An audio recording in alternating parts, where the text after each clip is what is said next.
So the practice window open for Bryce Huff. What do you what's your anticipation for how quick he can get back out there? We'll see. Yeah, we'll see how the week goes. We'll see how however long it takes. As you know, the practice window open up. We'll see how it goes. How much does it help though? You know, if he's able to come back, because obviously you guys have been using only 3 guys at edge rusher position. Yeah, we feel good about the guys that have been playing and the amount of snaps they've been playing, and Chuck's done a good job as well, and we have a lot of confidence in him. So, we'll cross that bridge when we get there. But yeah, I mean, Bryce is a good player, and we look forward to getting him back. Just don't know when that will be quite yet. Before the injury, he obviously probably wasn't super thrilled with the way his season was going. What did you see from him? How did he handle that? Yeah, I actually think Bryce has been a good teammate, and for us, he's had moments of having good, playing well. I thought he was, really doing a good job and making some plays. Thinking back to the Dallas game, the big sack he had I think it was the Dallas game, right? They had a big sack, and he's been able to get pressure. We're excited when we are able to get him back. We're excited to have him back in there and rolling. Nick, I know you guys are always intentional about treating each game the same, preparing the same way. But obviously, one of your goals coming into this season was to win the division, and you can this week. Has that been brought up? Has that been talked about as you guys prep? No. I know we're pretty boring. We're getting ready to go play this game.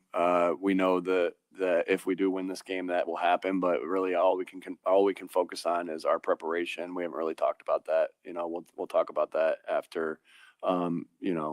When we're able to put the hat on or the T-shirt on there. So that's when we'll talk about that. Nick, what has Doug Nussmeier brought to the table working with Jalen this year? Yeah, I think he's an outstanding coach who's played the position and at a very high level, in the NFL and big time college football. And so, Doug's been a great coach for a long time too in college and professional football. Coached a lot of good players. Has been a coordinator. So.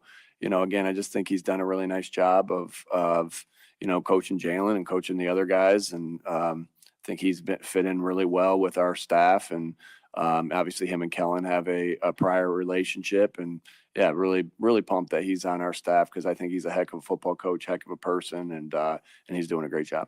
Specifically where he's made a difference with Jalen. Yeah, I think, again, when our players perform all that credit goes to the players, but the coaches are behind the scenes helping those guys out and trying to help them play to the best of their abilities, and so of course I wouldn't say I'm not gonna get into the specifics of what that is, but but Doug's just a really good coach, consistently focused on the details of his drop, of the fundamentals of how to play and throw, and the drop, the footwork that goes along with it. So all those things, and he's just, I think Doug's just a bulldog and is always all right, here now.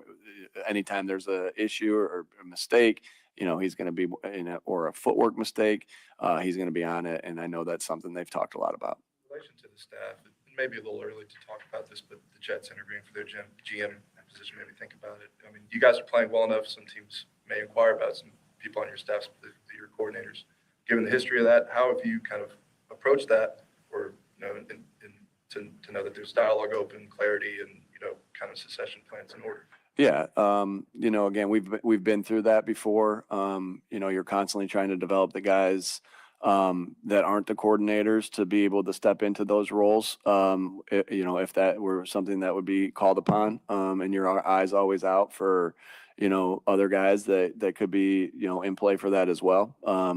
Again, we get to that, and you always have to focus on. I know I always say, hey, focus on the time being, where you are, all these things, but there are things that you do have to focus on and think about. In which case some of those things happen, and so. Yeah, that's something that's I wouldn't say is on my mind heavy right now, but we always, going into the year, as the year progresses, you have plans on what you think you might do if those things happen. Your defense has the lowest blitz rate in the NFL. I guess it's number one. From an offensive minded coach's point of view, what does it how does it affect you when a defense doesn't? And is able to be as productive. Yeah, I mean that's a huge advantage as far as our defense. I think what happens when you blitz, some things that happen. Again, there's many different ways to be successful, as a defense. If you look at all the defenses that have been top 5, I mean, they're all going to have their different styles. One thing as an offense that you think about when a team blitzes is there's one less guy to tackle your skill players if you are passing in that particular case. Once you get the ball in their hands. And I think back to, our Green Bay game, they brought a pressure, the guy missed a tackle and then there was less people there to chase down AJ. And then also same thing, as a run game, after you get through that first level, there's different blitzes that after you get through that first level, you can really, there's one less guy to tackle when you do that. And so, yeah, I mean, I think we've been really good at stopping explosive plays as a defense. That's part of it. And we've done a good job there of tackling and, playing different coverages in the secondary. So, many different reasons, a lot of different ways to be successful. Our defense has been playing really good so far. When you have a sustained stretch I was looking at you. of success, do you have to handle things differently when it comes to corrections? When you have this, Say that one more time. when you have a sustained stretch of success, do you have to change your messaging at all when it comes to corrections? Do you have to No. tweak things? No, I think, when you are making corrections, it's the tape is very black and white, right? I mean, as far as either I didn't do my job or I did do my job. That's as a player, that's as a coach. And so, and our job, things that we focus so much on as coaches is to paint the picture very clear so that the job requirement is very clear, right? And so showing them different looks, different pictures, different things like that. Hey, here's the job requirement on this. And when you meet the standard, whether that's in situational football, whether that's on a play design, whether that's on a play design versus a certain look, offensively or defensively, when you meet the standard, you point it out and say, hey, this is really good. When you don't meet the standard, you correct it. I think that's something that you do no matter what. I know that sometimes you can even be harder on guys after wins and through stretches there because you're constantly trying to everyone's trying to get better. So nothing really changes. Again, it's kind of our core value as far as accountability. Our job as coaches is to be very clear and to do the things that we need to do. And then their job as players is to live up to that standard. And so we talk about that, and our corrections to the coaches and players are the same off of that. You didn't face Marshon Lattimore the first time with Washington. You did with New Orleans, but has that changed up after what you saw, expanding their coverages and changing up the coverages? Yeah, it's been one game with him in there. He's a really good football player. We've played against him in the past with our games against the Saints, but really outstanding football player. Probably a little bit too little of film to be able to say, hey, because again, there's just been one game and you can see different things, but yeah, he's a really good player that would allow him to do different things like that because of how good he's played in as a pro. So we'll have to be ready for him, and this is a good defense we're going against. You spoke Monday about player development. How do you do that during the season when so much of the week is game plan specific? And what's Barwin's player development program kind of behind the scenes for you guys?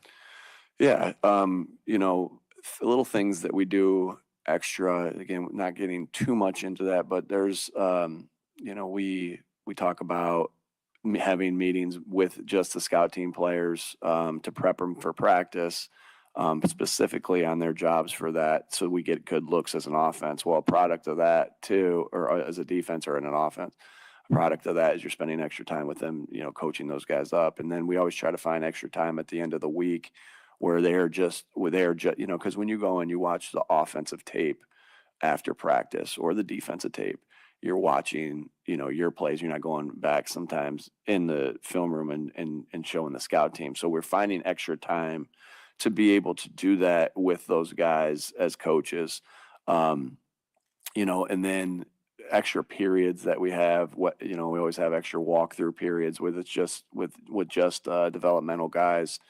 We always have, you know, extra periods at the end of the week, 7-on-7, 1-on-1s, different things like that with just the developmental guys, and individual periods that are just specialized with them. And again, just trying to, you know, pay them a lot, you know, continue to develop the guys that aren't necessarily playing. I think what Connor does he does a good job of, you know, spending that extra time with these guys as well. You know, grading the tape and on different ways, maybe that little differently than the coaches look at it.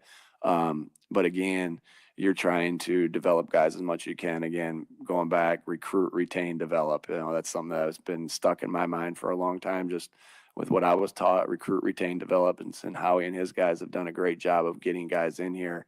And, you know, and then our job as coaches is to develop them. And that's not just, you know, just as coaches, but, you know, through all the different departments we have in this building, you know, Bob and his staff developing them, how to talk to you guys, you know, and so everybody has a little piece of that.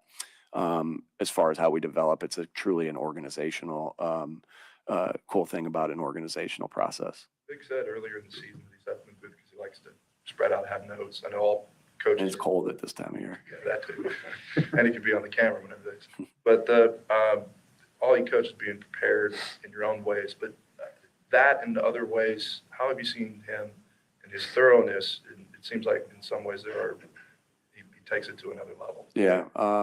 I just always see him pushing ways to get better and pushing way. He's always watching tape. He's always, you know, if he's not in the staff room watching tape with the guys or his staff, you know, the defensive staff, he's in his room grinding out on tape and looking for anything that can give us an advantage, right?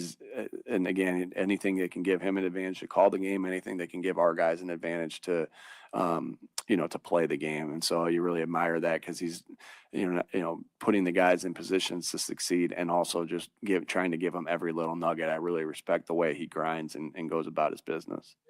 Two more, please. In the 5 weeks since you last played the Commanders and Jaden Daniels, what have you seen from him specifically as far as, you know, where they are this year and how well he's been? Yeah, he's super dynamic. Man, he's a good passer. You know, he's outstanding with the ball in his hands and creating.